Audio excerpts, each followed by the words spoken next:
Setelah pembukaan pentas PAI Nasional ke-8 di Banda Aceh, Menteri Agama Lukman Hakim Saifuddin juga menyalurkan Kartu Indonesia Pintar kepada siswa-siswi di Min 6 Jambu Tape, Banda Aceh. Kesempatan itu juga dimanfaatkan Menak untuk berdialog dengan para siswa.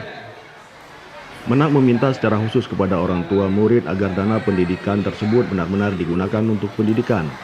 Lukman Hakim Saifuddin juga minta kepada Direktorat Jenderal Pendidikan Islam untuk betul-betul menerapkan 3T dalam mendistribusikan KIP. Tepat sasaran, tepat waktu, dan tepat jumlahnya.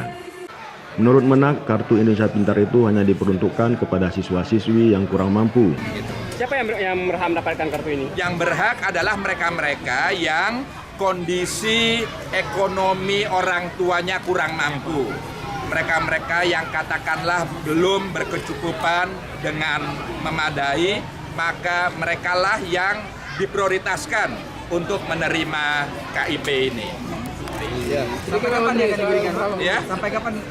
Ya, tentu program ini kita harapkan terus, bahkan akan terus kita kembangkan, dan mudah-mudahan sampai dengan para orang tua anak-anak kita ini merasa berkecukupan, dan biarlah mereka sendiri yang menentukan bahwa sebaiknya saya dihentikan karena masih ada saudara-saudara saya yang jauh lebih membutuhkan.